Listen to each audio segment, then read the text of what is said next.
Gente, a paz de Cristo a todos. Vamos aqui a mais um vídeo com a ajuda de Papai do Céu, se assim Ele quiser nos ajudar.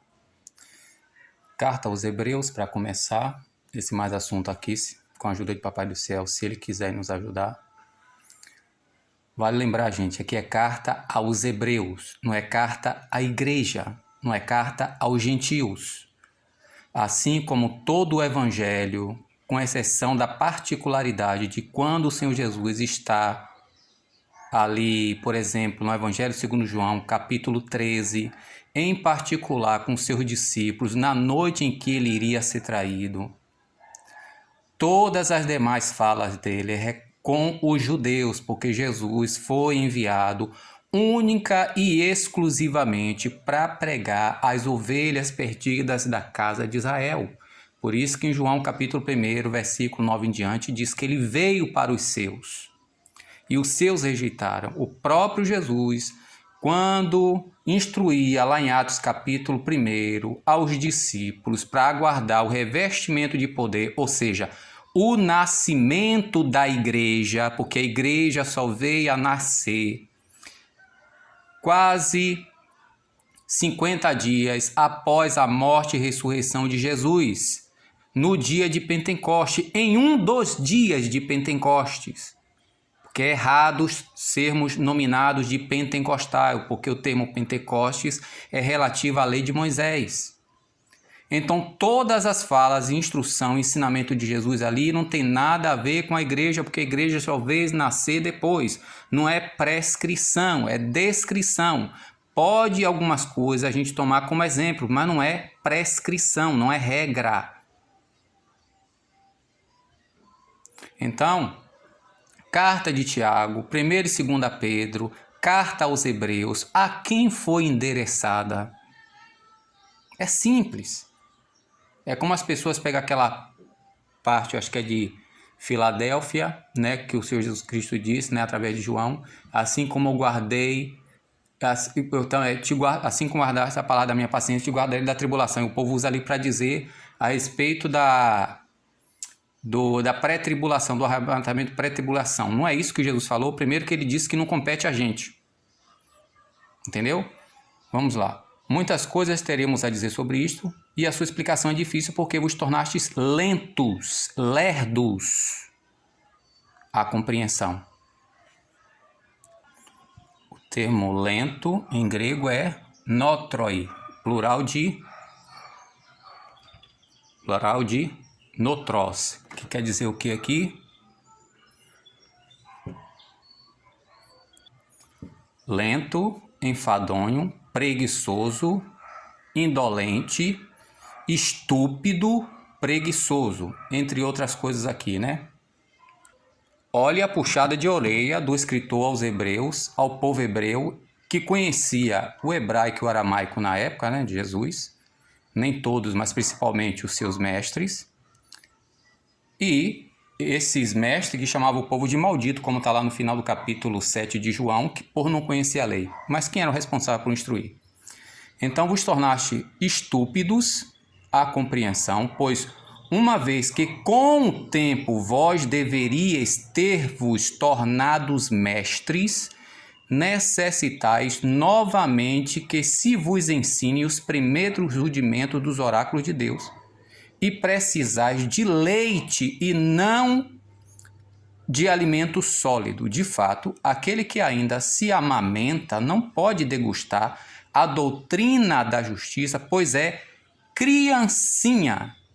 Os adultos, porém, pelo hábito, possuem o senso moral exercitado para discernir o bem e o mal, recebe o alimento sólido.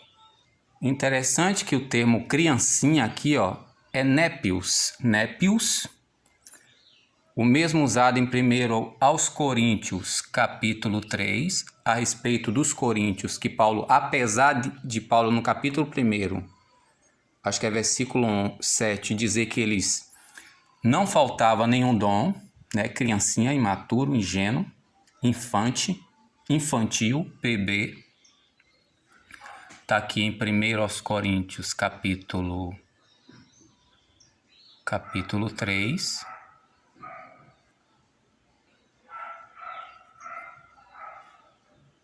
Né? Também, irmãos, também eu, irmão, não podia falar a vós como espirituais, mas como carnais e nepios, criancinhas, imaturos, bebê, infantis,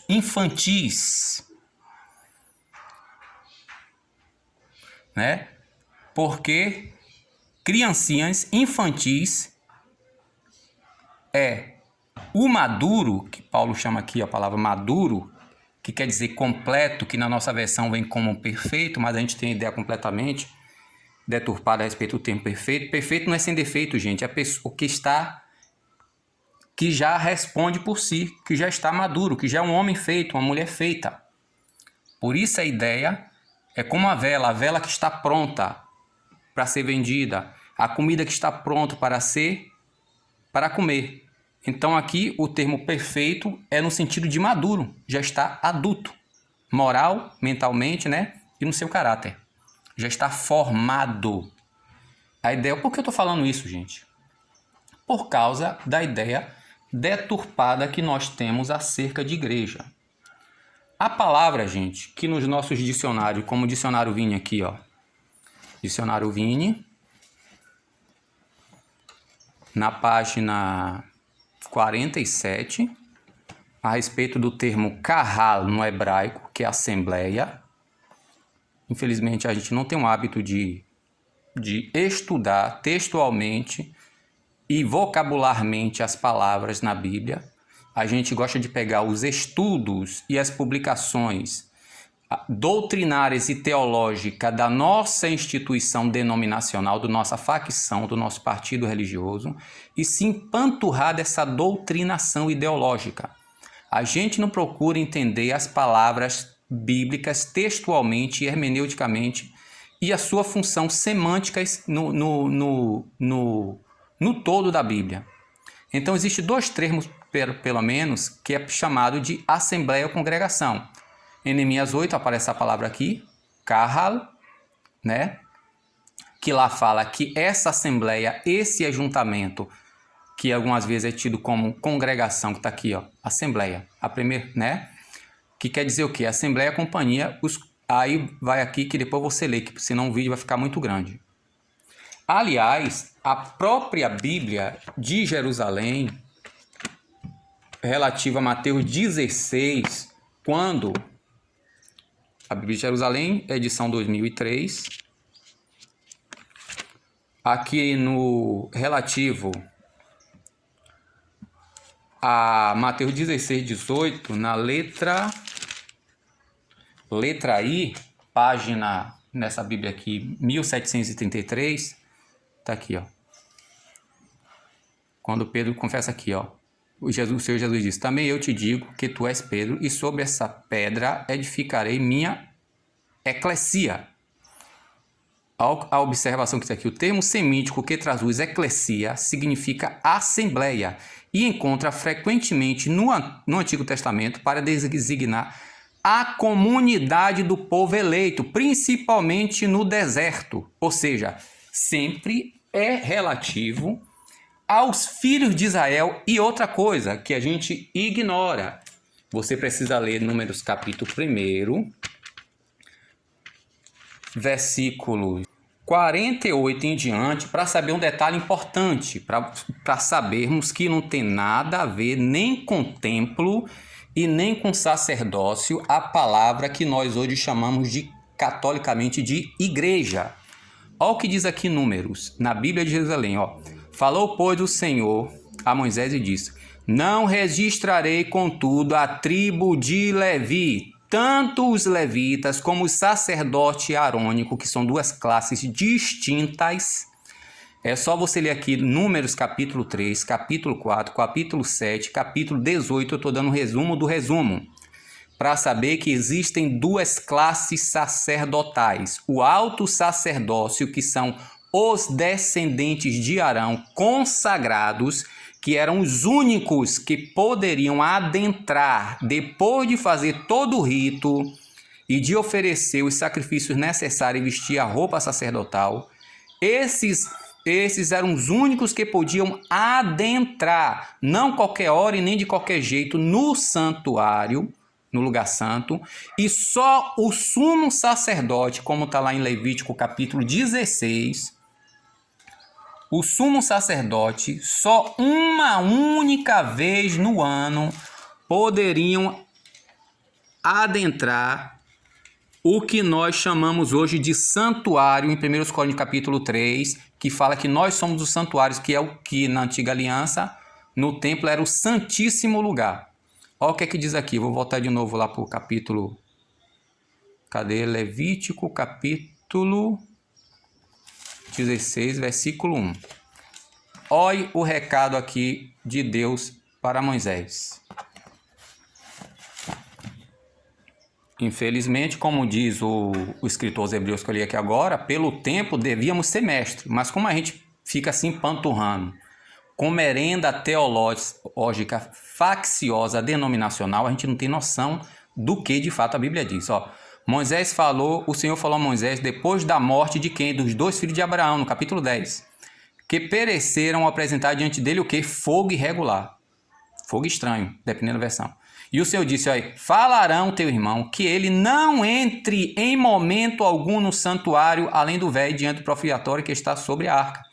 Aqui está, não entre, mas na verdade não. Nem a qualquer momento, o texto original diz isso. Não entre toda hora. Poderá morrer, pois apareço sobre o propiciatório em uma nuvem. E aqui depois você leia qual era, quando ele poderia entrar e como ele deveria entrar. Infelizmente, a gente perde tempo sendo doutrinado denominacionalmente, e toda a doutrina de qualquer denominação, gente, no planeta, principalmente a dita cristã, ela é completamente influenciada, tem o seu DNA no romanismo católico. Infelizmente. Infelizmente. Então, o que é que diz aqui em Números? Números capítulo 1, versículo, ó. A tribo de Levi não recesseareis no meio dos israelitas. Ou seja, então a congregação, ou a assembleia, ou o ajeitamento, os filhos de Levi, inclusive o sacerdócio arônico, que é diferente do sacerdócio levita, e esse sacerdócio arônico não recebia dízimo do povo. Isso é deturpação teológica, doutrinária, que surgiu no 580 depois de Cristo, no romanismo católico, para construir as catedrais. Quem recebia, está lá em Hebreus 7, era Levi, está em Números capítulo 18. E Levi, gente, foi colocado como uma lei. O que foi a lei? A lei foi um acréscimo, foi um adendo, foi um apêndice que foi colocado por causa do pecado de Israel, porque originalmente, está lá em Êxodo 19, era para todo Israel ser uma tribo sacerdotal, mas por causa do pecado do bezerro de ouro, que segundo o texto do Êxodo, olha o que diz aqui, Êxodo capítulo 32, isso depende da versão, né? Olha o que diz aqui, ó. Moisés viu que o povo estava desenfreado ou descoberto, porque Arão havia abandonado o povo à vergonha no meio dos seus inimigos, ou seja, o próprio sumo sacerdote, aquele que seria ungido, o sumo sacerdote, levou o povo à vergonha porque cedeu à pressão do povo.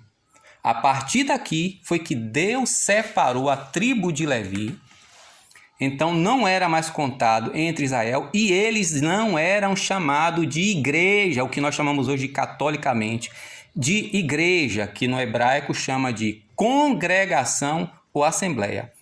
Então, mais estabelece o mesmo Levi para o serviço da habitação do testemunho e todos os seus utensílios, tudo que lhe pertence. Eles transportarão a habitação de todo o seu utensílio, exercerão nela o seu ministério e acamparão ao redor. Esses levitas não podiam entrar. Quando a habitação se mudar, os levitas a desarmarão. Quando a habitação tiver parar, os levitas armarão. Qualquer profano que se aproximar será condenado à morte. Os israelitas acamparão, cada um no seu próprio acampamento, junto de suas insígnias, segundo os seus exércitos. Os levitas, porém, acamparão ao redor da habitação do testemunho, de modo que a ira não se acenda contra a comunidade dos israelitas, e os levitas assegurarão o serviço. Deixa eu ver como é que está escrito aqui, comunidade. nesse Números 1:53. Aqui é congregação, ó, Edat, que nós aqui chamaríamos catolicamente de igreja ou sinagoga, que congregação, Edat. Edat Bnei Israel.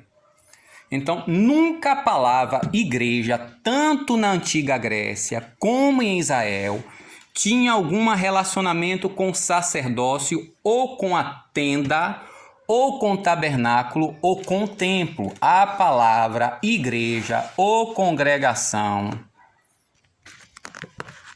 que infelizmente, pelo tempo decorrido, como diz a carta aos Hebreus, deveríamos ser mestre, porque deveríamos estudar a Bíblia textualmente, entendeu? Tá aqui, vou botar aqui Assembleia, que vocês devem ler aí depois, parar o vídeo ou comprar o dicionário, entendeu? Fala a respeito aqui do termo kahal, do verbo kahal, entendeu?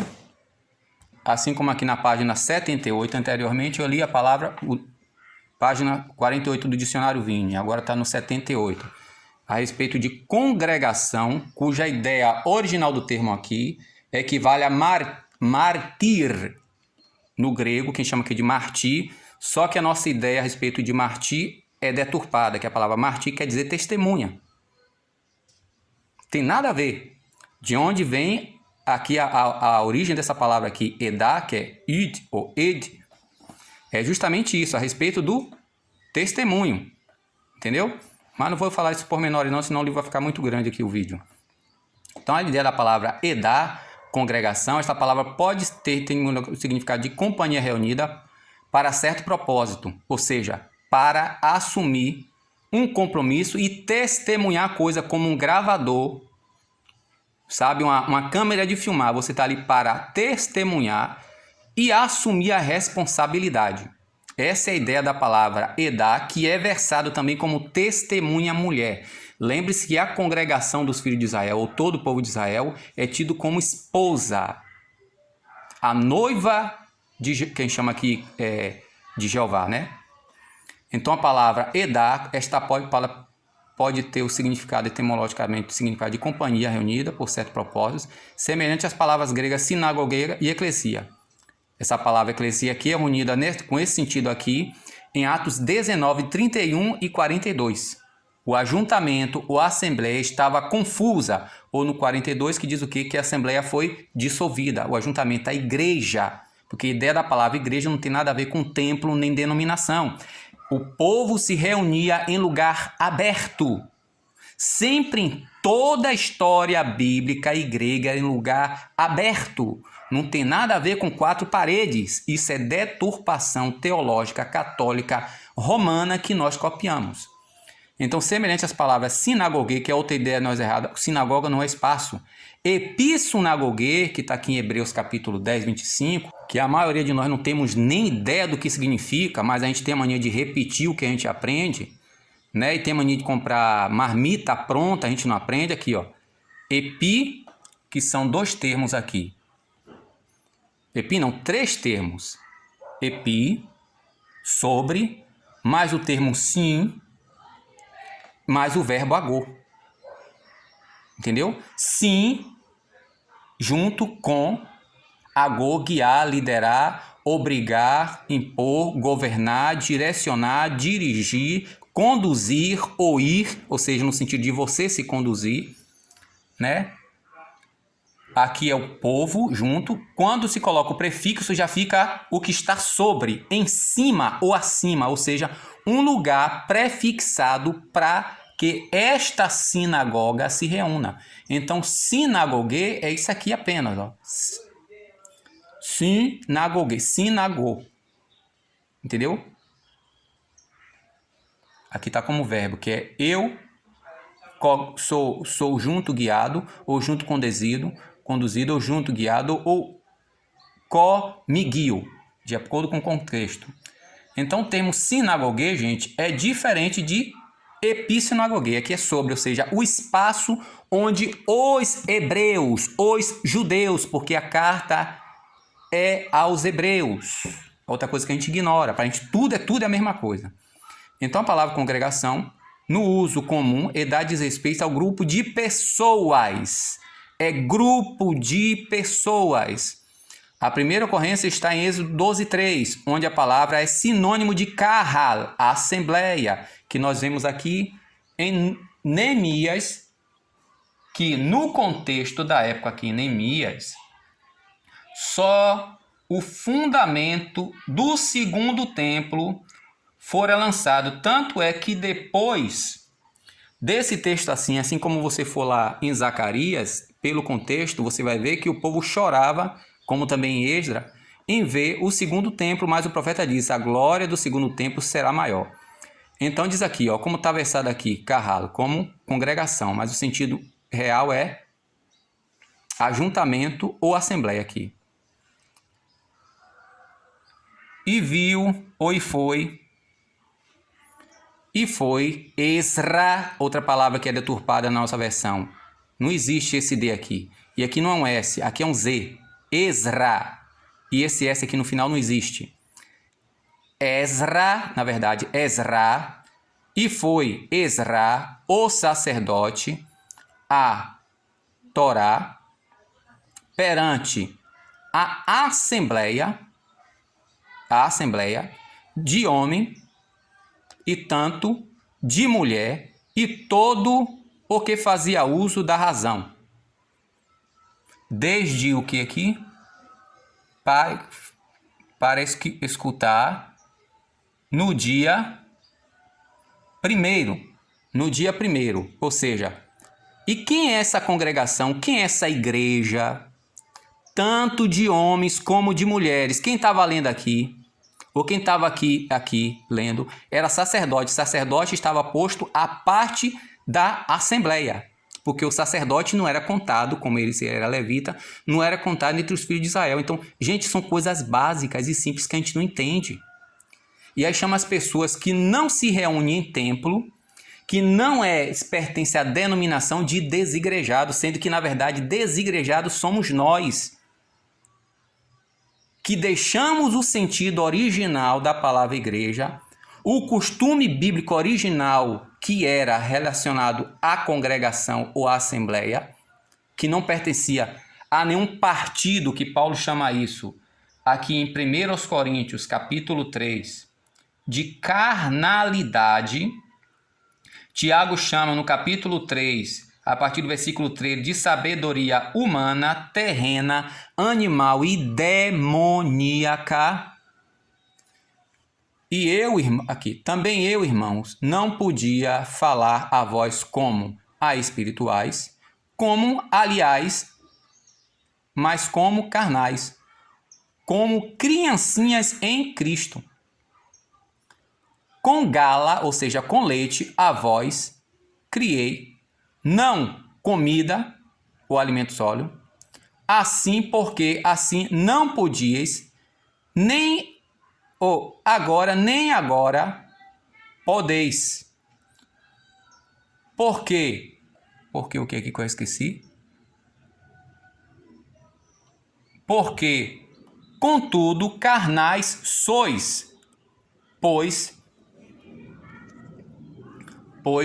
onde entre vós disputa e racha, contendas, não carnais és, e segundo os homens andais, porque quando dizeis alguém, eu sou, pois, de Paulo, outro, e eu sou de Apolo, ou seja, eu sou da Assembleia, eu sou católico, eu sou adventista, eu sou presbiteriano, eu sou ortodoxo, eu sou não sei o que, eu sou TJ. Não sois, não segundo os homens estais? Pois quem é Apolo e quem é Paulo? Diáconos, ministro através do qual crestes e cada um como o Senhor concedeu. E aqui vai. Eu plantei, Apolo regou, mas Deus deu crescimento, de modo que tanto quem planta e tanto quem rega, nada é. Se Quem funda a denominação não é nada e quem prega o evangelho não é nada. Imagine partido denominacional, produto da carne e da carnalidade humana, gente. Vocês na Bíblia de vocês não tem Mateus 12 não, é? Nem Satanás faz o que a gente faz. Não foi eu que disse não, foi o próprio Jesus, ó. Mateus capítulo 12, versículo 23 diante. E toda a multidão maravilhada dizia: este porventura o filho de Davi? Mas os fariseus ouvindo isto disseram: este não expulsa demônios senão por Beelzebul, príncipe dos demônios.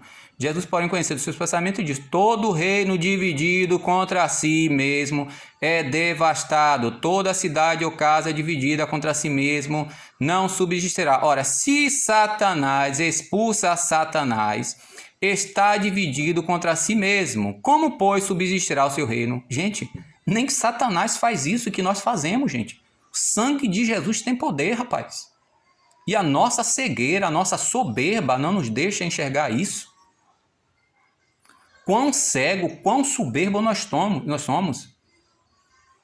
É o que diz lá, Apocalipse capítulo 3, a partir do 17, Laodiceia. Ou seja, nós decidimos, não é a Bíblia. De boca é a Bíblia, mas na prática nós decidimos.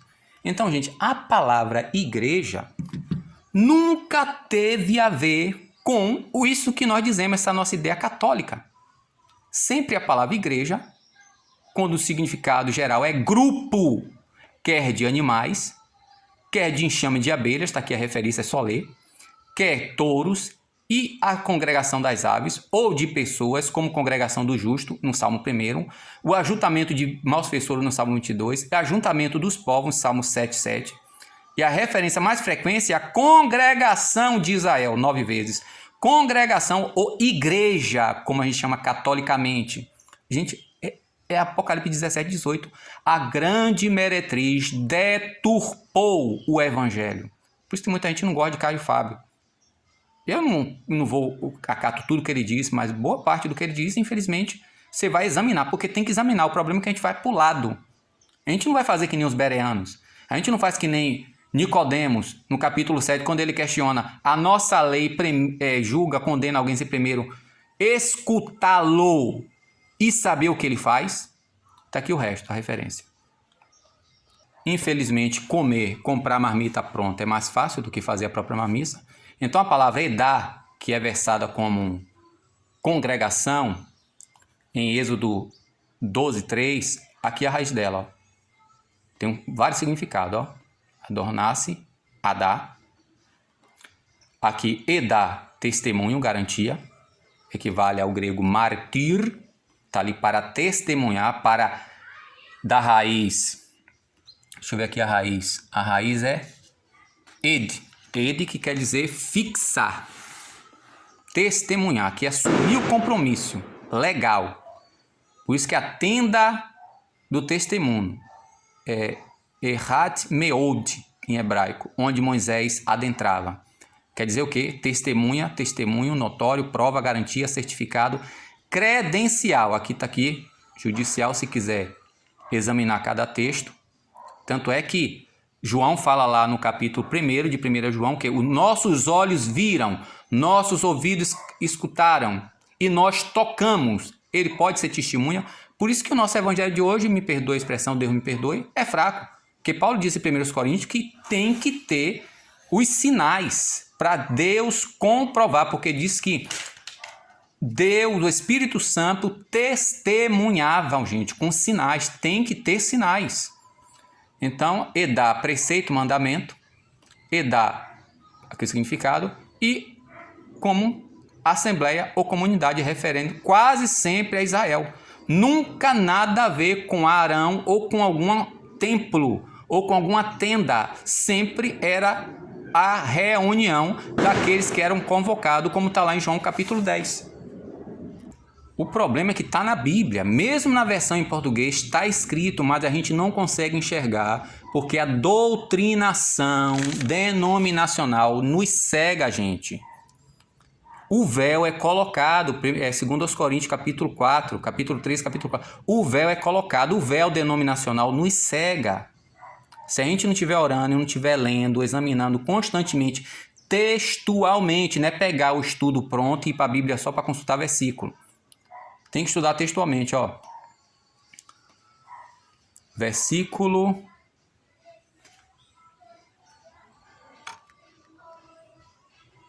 3 em diante. Ao tal o porteiro abre e as ovelhas da voz dele escuta e as particulares ovelhas chama conforme o nome e para fora conduz a elas. Exagei. O mesmo prefixo de ek no grego de eclesia, tá vendo aqui, ó? Ek é o quê? Ek de dentro para fora, ou seja, sugerindo que saiu do interior para fora. Então, ele guia fora, daí a ideia da palavra eclesia. Então, sempre, eles estavam onde aqui? As ovelhas estavam dentro do aprisco. Então, igreja, eclesia, congregação, assembleia de ajuntamento, gente, sempre saía para fora para se reunir, nunca entrava para dentro. O versículo 4. Guia fora. Quando as particulares, cada uma, aí já uso o termo aqui, equibale. Equivale, que equivale ao termo expulsar, expelir, expurgar ou trazer para fora. Tá vendo aqui? Equibalo. É o quê? Banir, trago, conduz. Aqui tá errado, é conduz na verdade. Ou produz, também, produz. Pode ser a ideia de produzir. Arrancar, puxar, tirar. Então aqui, nesse contexto aqui de João, é o quê? Quando, pois, as particulares, cada uma para fora atrás, perante delas ou diante delas, pode ler aqui na versão se quiser, diante delas vai e as ovelhas a ele acompanha após, porque conhecem o som dele.